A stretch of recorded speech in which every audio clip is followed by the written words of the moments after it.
जी बच्चों, कैसे हैं आप सब? होप आप सब बहुत अच्छे होंगे और बहुत अच्छे से मज़े कर रहे होंगे अपनी लाइफ़ में। ख़ैर मैं जानता हूँ मज़े तो नहीं कर रहे होंगे, अपनी लाइफ़ में बहुत अच्छे से पढ़ रहे होंगे क्योंकि पेपर बहुत पास है। पहला पेपर इंग्लिश का 13 तारीख को आपका स्टार्ट हो चुका होगा, होने वाला होगा और उसी के संग-संग अगर जिसका हिंदी था तो हिंदी तो ऑलमोस्ट स्टार्ट हो ही चुकी है।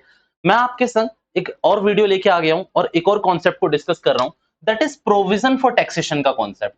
ये जो कॉन्सेप्ट है ना, ये सीएफएस का कॉन्सेप्ट है और ऐसे ही मैं आपके संग ना कुछ वीडियोस और लाऊँगा कैश फ्लो स्टेटमेंट की, जिसमें मैंने ना क्या करा हुआ है देखो पूरी वीडियो मैंने ऑलरेडी कवर करी हुई है फास्ट ट्रैक के अंदर।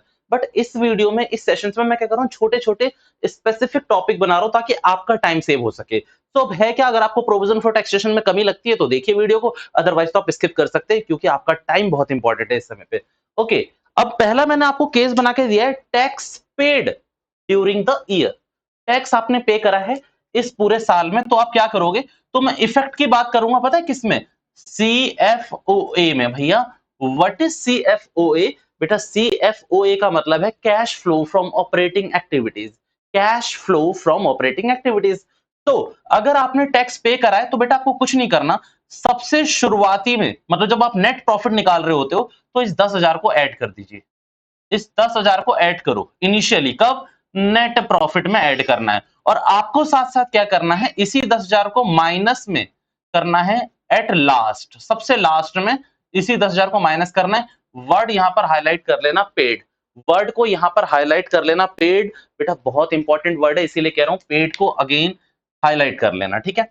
अब यहां पर देखिए एक और चीज लिखी हुई है tax paid during the year. अच्छा ऐसे केसेस आएंगे इसलिए मैं बात कर रहा हूं भैया मैंने प्रोविजंस और की कोई बात नहीं करी आपसे। उसके लिए मुझे माफ करना, मैं बात नहीं करने वाला हूं क्योंकि ये सारे वीडियो ना ये जितने भी कॉन्सेप्ट है सब ऑलरेडी कवर कर रखे हैं। वहां मैंने सारा रेफरेंस दे रखा है कि AS29 है, AS3 है। बस यहाँ पर मैं आपसे स्पेसिफिक टॉपिक की बात कर रहा हूं तो इसीलिए इतना डिटेल में नहीं जा रहा हूं मैं। Case 2, tax paid during the year 10,000, tax charge 12,000। अब ध्यान से सुनिएगा, चार्ज यानी कि प्रॉफिट एंड लॉस में कितना चार्ज हो रखा है? 12,000। तो एक काम करेंगे, आप इसे नेट प्रॉफिट में सीएफओए के नेट प्रॉफिट में इस 12,000 को तो ऐड करेंगे और एज ऑलवेज जैसे ये जो आपने माइनस करा था ना, आप इसको क्या करेंगे? सॉरी, आप इस वाले से इसको जैसे आप कर रहे थे माइनस वैसे ही करेंगे। मींस पेड वाले को तो सबसे लास्ट में माइनस करूंगा मैं, बट जो चार्ज करा हुआ है tax charge during the year, या फिर अगर आपने प्रॉफिट एंड लॉस में बोला हुआ है उसने कि ये चार्ज करा हुआ है हमने, तो इसको क्या करना है मेरे को? इसको मुझे डालना है सीएफओ में, नेट प्रॉफिट में मुझे ऐड करना है। यस और नो? बात क्लियर हुई या नहीं हुई? केस 3 सबसे इंपॉर्टेंट है, यही आता है वो मैं बेस बना रहा था आपका। केस 3 सबसे इंपॉर्टेंट है बेटा, केस 3 लिखा हुआ मैंने। प्रोविजन फॉर टैक्सेशन आपको 2020 और 2021 का दे रखा है। मेरे बच्चों मेरी बात ध्यान से सुनना, यहाँ बहुत बच्चे गलती करते हैं यार। बच्चे सबसे बड़ी गलती करते हैं, उनको यही नहीं पता करंट ईयर क्या है, प्रॉफिट प्रीवियस ईयर क्या है। आप बेटा कभी भी ना कंपैरेटिव और कॉमन साइज के क्वेश्चन करने से पहले और सीएफएस के क्वेश्चन करने से पहले आप कसम खाओ कि आप ऊपर ही लिखोगे कि ये हमारा प्रीवियस ईयर है और ये हमारा करंट ईयर है, ताकि आप गलती ना करो बच्चों। ताकि आप गलती ना करो। ये देखो मैंने लिखा हुआ है, ये मैंने प्रीवियस ईयर लिखा है और ये करंट ईयर लिखा है। आई होप नहीं दिख रहा आपको, तो ये लो, ये मेरा प्रीवियस ईयर बेटा और ये मेरा करंट ईयर मैंने लिख दिया। करंट ईयर और प्रीवियस ईयर प्लीज बच्चों लिख लेना, प्लीज लिख लेना। अब उससे होता क्या, आपकी गलती के चांसेस कम होते हैं। ओके भैया, ओपनिंग बैलेंस हमेशा जाएगा क्रेडिट साइड। ओपनिंग बैलेंस गया क्रेडिट साइड, भैया क्लोजिंग बैलेंस कहां जाएगा? Debit side. क्लोजिंग बैलेंस देखो डेबिट साइड आ गया। अच्छा ये क्या था बेटा? क्लोजिंग। ये क्या था बच्चों? ये था ओपनिंग। अच्छी बात है। और क्वेश्चन में और कोई इंफॉर्मेशन दे ही नहीं रखी, तो आपको क्या एज्यूम करना होता है? आपको ये एज्यूम करना होता है कि जो प्रीवियस ईयर का आपने प्रॉफिट एंड लॉस का प्रोविजन फॉर टैक्सेशन दे रखा है, दैट मींस पिछले साल 10,000 डला था आपका, तो जो पिछले साल का प्रोविजन था वो इस साल पे हो चुका है। आई रिपीट माय वर्ड्स, पिछले साल का जो 10,000 का प्रोविजन प्रोविजन था वो इस साल पे हो चुका है। तो ये जो 10,000 रुपए हैं, ये 10,000 रुपए इस साल पे हो चुके होंगे और इस 10,000 को आप कहां डालोगे? इस 10,000 को आप यहां डालोगे कि भाई ये हमने पे कर दिया। और यहाँ की जो बैलेंसिंग फिगर आएगी वो 12,000 अगेन यहाँ पर आएगी। बैलेंसिंग फिगर आई होगी, ये मत सोच लेना। कई बच्चों ने ये रट्टा लगा रखा है। कई बच्चों ने ये रट्टा लगा रखा है कि अगर कुछ नहीं दे रखा तो ये कर लेंगे। रट्टा ठीक है, बट बेटा आपको लॉजिक्स पता होने चाहिए कि अरे यार 12th के बाद ना आपकी सारे रट्टे की जर्नी खत्म हो जाएगी।